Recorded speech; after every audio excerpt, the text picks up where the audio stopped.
ಜೈ ರಾಮಕೃಷ್ಣ. ನಮಸ್ತೆ. ಯುಗಾವತಾರ ಶ್ರೀರಾಮಕೃಷ್ಣ ಗ್ರಂಥಾಧ್ಯಯನಕ್ಕೆ ತಮ್ಮೆಲ್ಲರಿಗೂ ಸ್ವಾಗತ. ಸಂಚಿಕೆ 113, ಅಧ್ಯಾಯ 67, ಬೇಡ ಬಹಿರಂಗದ ಬೆಡಗು. ಕಾಮಾರಪುಕುರದಲ್ಲಿ ಮಾತ್ರವಲ್ಲ, ಶ್ರೀರಾಮಕೃಷ್ಣರು ಸುತ್ತಮುತ್ತಲಿನ ಯಾವ ಹಳ್ಳಿಗೆ ಹೋದರೂ ಜನರು ಅವರನ್ನು ಸುತ್ತುಗಟ್ಟುತ್ತಿದ್ದರು. ಆದರೆ ಈ ಜನ ಹೀಗೇಕೆ ಮಾಡುತ್ತಾರೆ ಎಂಬುದು ಶ್ರೀರಾಮಕೃಷ್ಣರಿಗೇ ತಿಳಿದಿರಲಿಲ್ಲ. ಅಷ್ಟೇ ಅಲ್ಲ, ಬಹುಶಃ ಆ ಜನಗಳಿಗೂ ತಾವು ಅವರಲ್ಲೇನು ಕಂಡೆವೆಂದು ಹೇಳಲು ಸಾಧ್ಯವಿರಲಿಲ್ಲ. ಅವರ ಆ ಅಯಸ್ಕಾಂತೀಯ ಆಕರ್ಷಣೆಯ ಹಿಂದೆ ಅದೆಷ್ಟು ಅಂಶಗಳಿದ್ದಿರಬೇಕು. ಆ ನಯನ ಮನೋಹರ ರೂಪ, ಅಪೂರ್ವ ಮಂದಹಾಸ, ಮಾತು ನಡವಳಿಕೆಗಳ ಮಾಧುರ್ಯ, ಎಲ್ಲಕ್ಕಿಂತ ಮಿಗಿಲಾಗಿ ಉಕ್ಕಿ ಹರಿಯುತ್ತಿದ್ದ ಅವರ ಆಧ್ಯಾತ್ಮಿಕ ಶಕ್ತಿ ಮತ್ತು ಉನ್ನತ ಆಧ್ಯಾತ್ಮಿಕ ತತ್ವಗಳನ್ನೂ ಉದಾತ್ತ ಜೀವನ ವಿಧಾನವನ್ನೂ ಆಡುಭಾಷೆಯಲ್ಲೇ ತಿಳಿಸಿಕೊಡುವ ಅವರ ಸಹಜ ಸಾಮರ್ಥ್ಯ, ಇವೆಲ್ಲ ಸೇರಿಕೊಂಡಿರಬೇಕೆಂಬುದು ಭಾವಿಸಿದರೆ ಗೊತ್ತಾಗುತ್ತದೆ.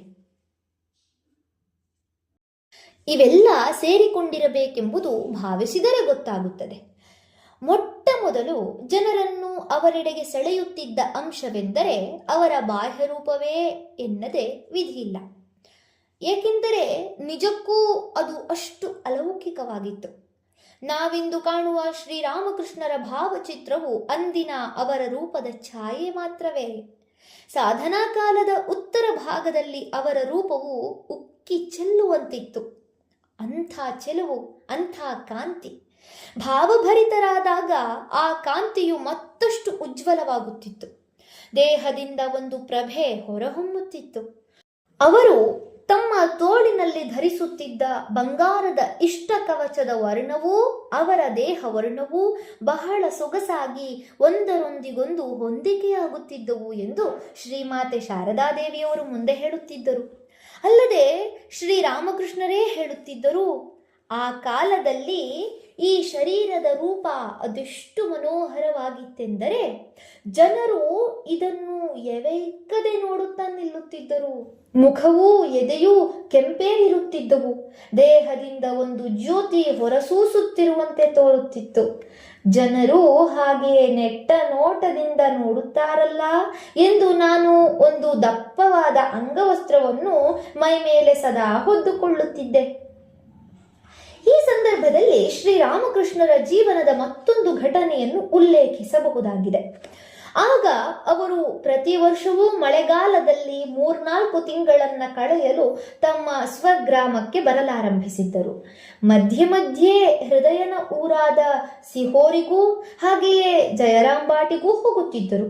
ಅಲ್ಲಿಯ ಜನರು ಅವರನ್ನು ಒತ್ತಾಯಪಡಿಸಿ ಕೆಲವು ದಿನ ತಮ್ಮೊಂದಿಗೆ ಉಳಿಸಿಕೊಳ್ಳುತ್ತಿದ್ದರು.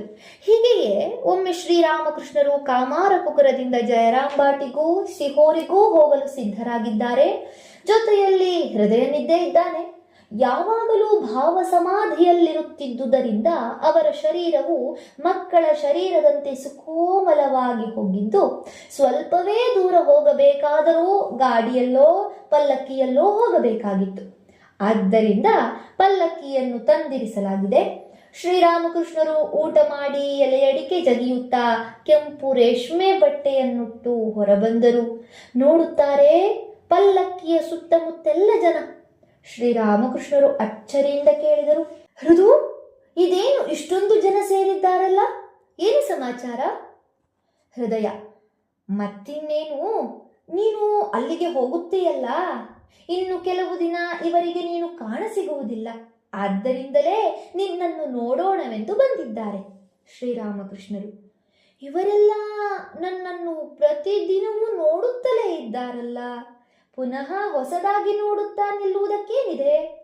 ಹೃದಯ, ಅದು ಸರಿಯೇ, ಆದರೆ ಇವತ್ತು ನೀನು ಒಳ್ಳೆ ರೇಷ್ಮೆ ಬಟ್ಟೆಯನ್ನುಟ್ಟು ಸಿದ್ಧನಾಗಿದ್ದೀಯೇ, ಅಲ್ಲದೆ ಎಲೆಯಡಿಕೆ ಹಾಕಿಕೊಂಡು ತುಟಿಗಳು ಕೆಂಪಾಗಿ ಹೊಳೆಯುತ್ತಿರುವುದರಿಂದ ನೀನೀಗ ಮತ್ತಷ್ಟು ಸುಂದರವಾಗಿ ಕಾಣುತ್ತಿದ್ದೀಯೆ. ಅದಕ್ಕೆ ಎಲ್ಲರೂ ನಿನ್ನನ್ನು ನೋಡಲು ನೆರೆದಿದ್ದಾರೆ, ಅಲ್ಲದೆ ಮತ್ತೇನು? ಜನಗಳು ತಮ್ಮ ಸುಂದರ ರೂಪದಿಂದ ಆಕರ್ಷಿತರಾಗಿದ್ದಾರೆಂದು ಕೇಳಿದ ತಕ್ಷಣ ಶ್ರೀರಾಮಕೃಷ್ಣರ ಮನಸ್ಸು ಒಂದು ಅಪೂರ್ವ ಭಾವದಿಂದ ತುಂಬಿತು. ಕಂಗಳು ಅಶ್ರುಭರಿತವಾದುವು. ಅಯ್ಯೋ, ಇವರೆಲ್ಲ ಈ 2 ದಿನದ ಬಾಹ್ಯ ರೂಪಕ್ಕೇ ಮೋಹಗೊಳ್ಳುತ್ತಾರಲ್ಲ, ಒಳಗಿನ ಆತ್ಮನನ್ನು ಕಾಣಲು ಯಾರೂ ಪ್ರಯತ್ನಿಸುವುದಿಲ್ಲವಲ್ಲ ಎಂದು ವಿಷಾದ ಪಡುತ್ತಾ ಜಿಗುಪ್ಸೆಯಿಂದ ನುಡಿದರು. ಏನಿದು, ಒಬ್ಬ ಮನುಷ್ಯನನ್ನು ನೋಡಲು ಇಷ್ಟು ಜನಸಂದಣಿಯೇ? ಹಾಳಾಗಿ ಹೋಗಲಿ, ನಾನೆಲ್ಲಿಗೂ ಹೋಗುವುದೇ ಇಲ್ಲ. ನಾನೀಗ ಹೋಗಲಿರುವ ಊರಿನಲ್ಲಿಯೂ ಹೀಗೆ ಜನ ಸೇರುತ್ತಾರಲ್ಲ, ಅಲ್ಲಿಯೂ ಇದೇ ಕಥೆಯಾದರೆ ನಾನೇಕೆ ಹೋಗಬೇಕು? ಹೀಗೆಂದವರೇ ಮನೆಯೊಳಗೆ ಹೋಗಿ ಬಟ್ಟೆ ಬರೆಗಳನ್ನೆಲ್ಲ ಬಿಚ್ಚಿಟ್ಟು ದುಃಖಿತರಾಗಿ ಸುಮ್ಮನೆ ಕುಳಿತು ಬಿಟ್ಟರು. ಹೃದಯನೂ ಮನೆಯ ಇತರರೂ ಎಷ್ಟೆಷ್ಟೋ ಪರಿಯಿಂದ ಸಮಾಧಾನ ಮಾಡಿದರು. ಆದರೆ ಎಲ್ಲವೂ ವ್ಯರ್ಥವಾಯಿತು. ದೀನ ಭಾವದಿಂದ ತುಂಬಿದ ಶ್ರೀರಾಮಕೃಷ್ಣರು ಅಂದು ಎಲ್ಲಿಗೂ ಹೋಗಲೇ ಇಲ್ಲ. ಬಾಹ್ಯ ರೂಪದ ಬಗ್ಗೆ ಅವರಿಗೆ ಮೊದಲಿನಿಂದಲೂ ವೈರಾಗ್ಯವಿದ್ದದ್ದೇ. ಈ ಘಟನೆಯಿಂದ ಅದು 1000 ಮಡಿ ಹೆಚ್ಚಾಯಿತು. ಬಳಿಕ ತಾವೇನು ಮಾಡಿದೆವೆಂಬುದನ್ನು ಅವರೇ ಹೇಳುತ್ತಾರೆ. ನಾನು ದೇಹವನ್ನು ಒಂದು ದಪ್ಪ ಅಂಗವಸ್ತ್ರದಿಂದ ಮುಚ್ಚಿಟ್ಟುಕೊಂಡಿರುತ್ತಿದ್ದೆ ಮತ್ತು ತಾಯಿಯನ್ನು ಕೇಳಿಕೊಳ್ಳುತ್ತಿದ್ದೆ, ಅಮ್ಮ, ಈ ಹೊರಗಿನ ರೂಪವನ್ನು ನೀನೇ ತೆಗೆದುಕೋ, ನನಗೆ ಒಳಗಿನ ಸೌಂದರ್ಯವನ್ನು ಮಾತ್ರ ದಯಪಾಲಿಸು ಎಂದು. ನನ್ನ ಮೈ ಮೇಲೆ ಕೈಯಾಡಿಸುತ್ತಾ ತಟ್ಟಿ ತಟ್ಟಿ ಒಳಗೆ ಸರಿದುಕೋ ಎಂದು ಹೇಳುತ್ತಿದ್ದೆ. ಹಾಗೆ ಮಾಡಿದ ಕೆಲವು ದಿನಗಳ ತರುವಾಯ ದೇಹದ ಹೊರಭಾಗವು ಈ ರೀತಿಯಾಗಿ ಮಾಸಿ ಹೋಯಿತು. ಪ್ರಾಪಂಚಿಕ ಜನರಿಗೂ ಆಧ್ಯಾತ್ಮಿಕ ವ್ಯಕ್ತಿಗಳಿಗೂ ಅದೆಷ್ಟು ಅಂತರ. ಪ್ರಾಪಂಚಿಕರು ಮನಸೋಲುವುದು ಬಹಿರಂಗದ ಬೆಡಗಿಗೆ, ಆಧ್ಯಾತ್ಮಿಕರು ಅಮೂಲ್ಯವೆಂದು ಅರಿತಿರುವುದು ಅಂತರಂಗದ ಅಂದವನ್ನು. ಆದರೆ ಮನುಷ್ಯರು ಪ್ರಾಪಂಚಿಕರಾಗಿರುವವರೆಗೆ ಹೊರಗಳ ಸೌಂದರ್ಯಕ್ಕೆ ಮಾರು ಹೋಗುವುದೇ ಸಹಜ. ಆದ್ದರಿಂದಲೇ ತಮ್ಮ ಹೊರಮೈಯನ್ನು ಮೆರುಗುಗೊಳಿಸಿಕೊಳ್ಳಲು ಯತ್ನಿಸುತ್ತಾರೆ. ಸುಗಂಧದ ಸಾಬೂನುಗಳಿಂದ ಉಜ್ಜಿ ತೊಳೆದು ಸ್ನೋ ಪೌಡರ್, ಪೋಮೇಡ್ಗಳನ್ನು ತಿಕ್ಕಿಕೊಂಡು ಚರ್ಮವನ್ನು ಥಳಿಸುವಂತೆ ಪರಿಮಳಿಸುವಂತೆ ಮಾಡುತ್ತಾರೆ. ಆದರೂ ಮರುದಿನ ಅದು ಹೊರಸೂಸುವುದು ತನ್ನ ಸಹಜ ಸಿದ್ಧ ದುರ್ವಾಸನೆಯನ್ನೇ. ಕೊನೆಗೊಂದು ದಿನ ಸುಕ್ಕುಗಟ್ಟಲು ಪ್ರಾರಂಭಿಸಿದಾಗ ಎಷ್ಟು ಅಲಂಕಾರ ಮಾಡಿದರೂ ವ್ಯರ್ಥವಾಗುತ್ತದೆ.